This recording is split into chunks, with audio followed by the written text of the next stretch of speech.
భక్తుడు ఇంత న్యాయం చేస్తాడు అనుకోలేదండి. వాడు నా సోదరుడే కాదు, నా ఆరోపణ. అలాంటిది ఇంత తొందరగా జరుగుతుంది అనుకోలేదు.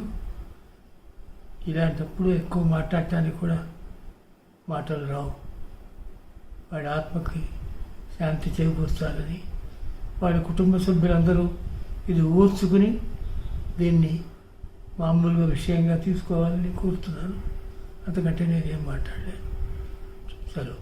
ప్రతి కళాకారుడికి ఒక మైలురాయి. ఇక్కడి నుంచి ఒక 3-4 రోడ్ల కూడల దగ్గరికి వచ్చాక ఆ మైలురాయి దగ్గర నుంచి ఎటు వెళ్ళినా ఒకటే అనుకునే పరిస్థితిలో ఉన్నప్పుడు ఇటే వెళ్ళాలని ఒక దిశానిర్దేశనం చేసేటటువంటి సినిమా నాకు శంకరాభరణం. కారణం ఏమిటంటే, శంకరాభరణం కథ మొట్టమొదటిసారిగా మా నాన్నగారికి చెప్పారు మా అన్నయ్య. ఆయన అప్పుడు పూర్తిగా కథ స్పృహలో ఉంది, కానీ దానికి ఆకారం ఇంకా లేదు. కానీ ఆయన చెప్పిన తీరు విని చాలా అద్భుతమైన సినిమా అవుతుందిరా అని మా నాన్నగారు ఆశీర్వదిస్తే, అది మొన్న కూడా ఒక సభలో ఆయన అన్నారు, బహుశా ఆ ఆశీర్వాద బలమేనేమో అది ఇంకా ముందుకు వెళ్ళడానికి కారణమైంది. అది ఆయన పెద్దల పట్ల ఆయనకున్న గౌరవం. శంకరాభరణం ఏదో జాతిని ఉద్ధరిద్దామని కానీ, లేకపోతే సమాజానికి పెద్ద సేవ చేద్దామని కానీ తీసిన సినిమా కాదు విశ్వనాథ్ గారు ఏ సినిమా తీసినా కూడా దాంట్లో ఒక దీక్ష, ముందు ఒక నమ్మకంతో తీస్తారు ఆయన. నాకు బాగా నచ్చేది ఏంటంటే, ఆయనతో చాలామంది ఒక సినిమా గనక సక్సెస్ అయిందంటే ఇంకా చెప్పడానికి వీలు లేనంత ఎత్తుల్లో ఉండిపోతారు, అసలు వాళ్ళ నడవడికే మారిపోతుంది. అలాగే సినిమా అనుకున్న స్థాయిలో గనక విజయం లభించకపోతే దానికి చాలా దిగాలు పడిపోయి డిప్రెషన్లోకి వెళ్ళిపోయేవాళ్ళు కూడా ఉంటారు. ఈయన రెండిటికీ అతీతుడు. సినిమా చిత్తశుద్ధితో చేయడం అనేటటువంటిది ఆయన ఒక క్రతువు, అది ఒక కర్తవ్యంగా ఆలోచిస్తాడు. ఇది నాకు దేవుడిచ్చినటువంటి ఒక వృత్తి, దీన్ని నేను చిత్త సంకల్పంతో చేయాలి. ఎవరైనా నిర్మాత కూడా నా దగ్గర డబ్బులున్న పెద్ద నిర్మాత కానివ్వండి, చిన్న నిర్మాత కానివ్వండి, మాకు సినిమా తీయాలి అంటే, ఒక్క నిమిషం వినండి, నేను మిగతా వ్యాపార ధోరణిలో సినిమాలు తీస్తున్నటువంటి లేక విజయ పరంపరలో కొనసాగిస్తున్నటువంటి దర్శకుల కోవకు సంబంధించిన వాడిని కాదు. నేను అనుకున్న కథనే సినిమాగా తీస్తా. ఒకవేళ మీరు ఏదైనా ఒక కథ అనుకుని వస్తే అది బాగుంటే నేను ఒప్పుకుంటా, లేకపోతే నాకు నచ్చితేనే సినిమా తీస్తా. నాకు నచ్చిన నటీనటులే ఉంటారు, నాకు నచ్చిన సాంకేతిక నిపుణులే పనిచేస్తారు. ఇవన్నీ నేను తప్పకుండా చిత్తశుద్ధితో పనిచేస్తాను. ఇవన్నీ చేశాక కూడా ఈ సినిమాకి అవార్డు వస్తుందో డబ్బులు వస్తుందో అని నేను చెప్పలేను. వీటన్నిటికీ మీరు తయారుగా ఉంటే సినిమా తీసుకోండి అని చెప్తారు. అలా కావాలనుకున్న వాళ్ళు ఆయన దగ్గరికి వస్తారు, సినిమా తీస్తారు. మిగతా సినిమాలకు ఎంత శ్రమ పడ్డాడు, ఈ సినిమాకు ఆయన అంతే శ్రమ పడ్డాడు.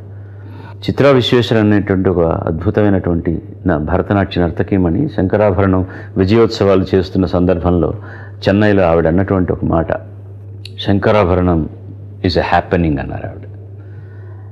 It just happens. కొన్నిటిని మనం జరిగిపోతాయి. ఆ జరగడానికి మనం దానికి వెనకాతలు ఒక ప్రణాళిక, ఒక స్క్రీన్ ప్లే, అవన్నీ ఏముండదు, కొన్ని జరుగుతాయి.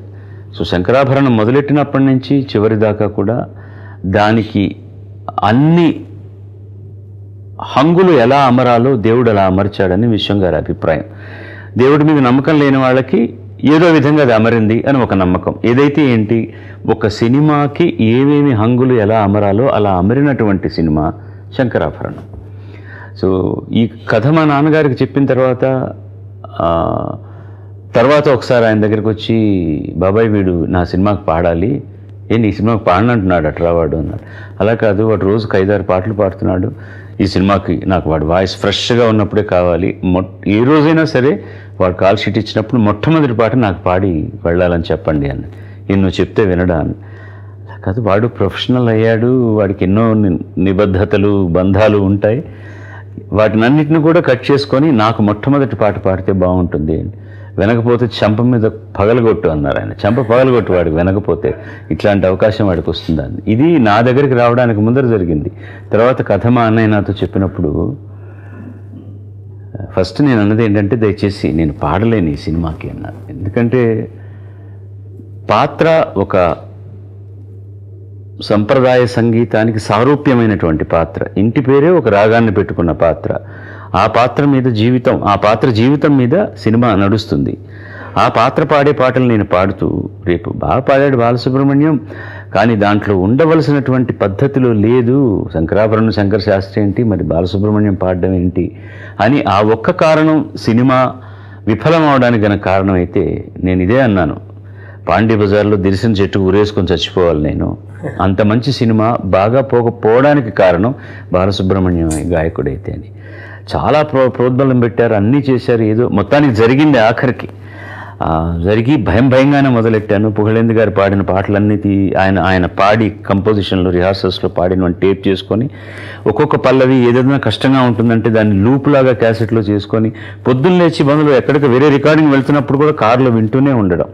అంటే ఏదో స్వరం రాసుకొని, నాకు స్వరం రాయడం ఎలాగూ రాదు, పాట గుర్తుపెట్టుకొని జ్ఞాపకం చేసుకుంటూ మననం చేసుకుంటూ రికార్డింగ్ థియేటర్లో మైక్ ముందుకు వెళ్ళి పాడడం కాదు.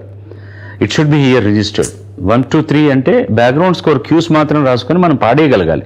పేపర్ ఉన్నా లేకపోయినా పాడేయగలిగే స్థితికి జీర్ణం కావాలి పాట అని.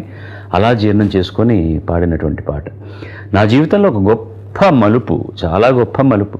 చాలాసార్లు చెప్పాను అంతకుముందు, హాయ్ బాలు అనేవాళ్ళు, తర్వాత నమస్కారం బాలు గారు అనడం మొదలెట్టారు. Sankarabharanam has become a passport to me, a visa. ప్రపంచంలో సంగీత దేశాలన్నిటికీ వెళ్ళడానికి ఒక వీసా పర్మనెంట్గా దొరికినట్టు అనిపించింది అనమాట. నా మీద ఒక నమ్మకం కుదిరింది. పరిశ్రమలో వాళ్ళకి, బయట వింటున్న పరిశ్రమల వాళ్ళకంటే కూడా బయట వింటున్న వాళ్ళకంటే ఇలాంటి పాటలు కూడా పాడగలరు అని విమర్శలు కూడా వచ్చాయి. అది అంత ధీర గంభీరంగా లేదు, సినిమా పరంగా ఉన్నటువంటి క్లాసిసిజం ఉంది తప్ప మహానుభావులు పాడుంటే బాగుండేది అని ఒక వర్గం అన్నారు. కానీ అది కూడా నన్ను ఇబ్బంది పెట్టింది. నిజమే, అది అందులో ఏ విధమైనటువంటి లోటు లేదు. కాకపోతే శంకరాభరణంలో చేసిన పాటలన్నీ నన్ను దృష్టిలో పెట్టుకొని చేశారు మహాదేవన్ గారు. వీడు ఏం పాడగలడో అదే ఇచ్చారు నాకు. ఒకవేళ రికార్డింగ్ థియేటర్కి వెళ్ళి ఏదైనా పాడలేకపోయినా దాన్ని మార్చారు. అందులో వాడినటువంటి వాగ్గేయకారుల కీర్తన ఒకటే, మైసూర్ వాసుదేవాచార్యులు గారి బ్రోచేవారు ఎవరురా అన్నది ఒక్కటి తప్పించి మిగతావన్నీ శంకర శాస్త్రి పాత్ర కోసం, ఆయనకు గాత్రదానం చేస్తున్నటువంటి ఎస్పి బాలసుబ్రహ్మణ్యం కోసం వాడి మెలుగు సులువులన్నీ తెలుసుకుని చేయబడినటువంటి పాట. బట్ అదే ఆ శాస్త్రీయ సంగీత బాణీలో అలాగే కట్టు అలాగే మెయింటైన్ అయింది కదా సార్. అంటే ఇప్పుడు మనకు మామూలుగా సంప్రదాయ సంగీత విద్వాంసులు అనేది ఏమిటి అంటే, నాకు తెలియని విషయం ఇది, ఎందుకో భాషకి అక్షరానికి ఎక్కువ ఇంపార్టెన్స్ ఇవ్వరు. గమక ప్రధానమైనదే మన కర్ణాటక సంప్రదాయ సంగీతం అంటారన్నమాట. ఏదైనా ఒక కీర్తి, శాంతము లేక సౌఖ్యము లేదు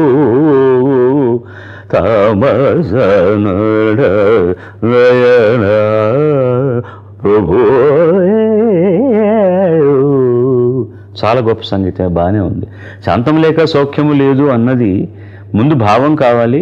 ఇది నేను ఎవరిని విమర్శ చేయడం కాదండి, ఇది ఒక బాణి అలవాటైంది, అందరూ అలాగే పాడుతున్నారు. అందరూ కాదు, ఇప్పుడు బాలమురళి వారు ఇలా పాడరు. బాలమురళి వారు అక్షరానికి విలువ ఇచ్చి భావస్ఫూరకంగా పాడతారు ఆయన.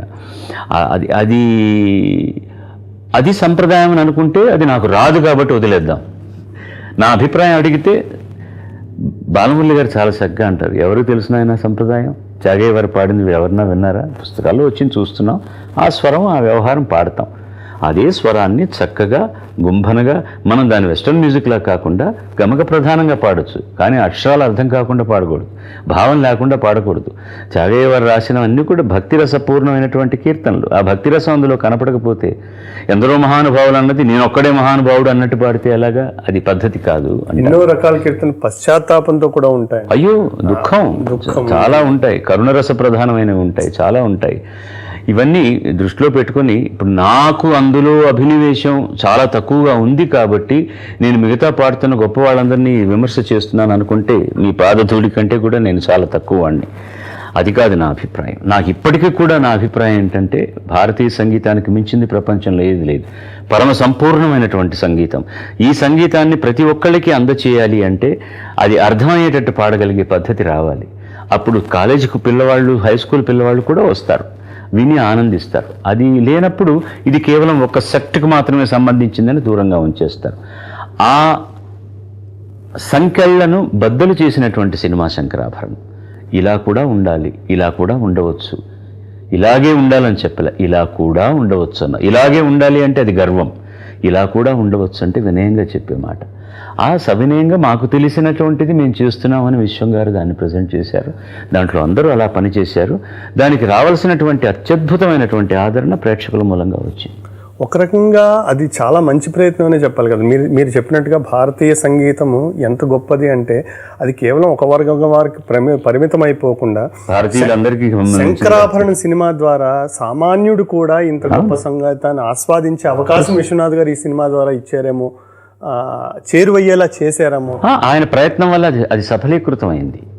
అది చేయాలన్న దృష్టితో ఆయన చేయలేదు. ఒక కథ అనుకున్నారు, దాన్ని అందంగా అల్లారు.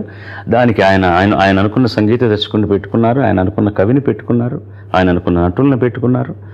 అవన్నీ మన చిత్తశుద్ధితో చేస్తే దీని ఫలితం ఎంత వచ్చినా సరే తోడుకున్నంత వాడికి తోడుకున్నంత అనుకున్నారు. చాలా లక్షణమైనటువంటి లక్షల ఫలితాలు ఇచ్చింది అది. కరెక్ట్. ఇప్పుడు ఆ ప్రయత్నంలో మీరు ఒక వాహికలాగా దానికి తప్పకుండా నా గాత్రం ఆ సినిమాకు చాలా ముఖ్యమైనటువంటి అంగం. Please subscribe to iDream. For more videos, please subscribe to iDream. నేను మీ Jabardasth Naveen. For more videos, please subscribe to iDream.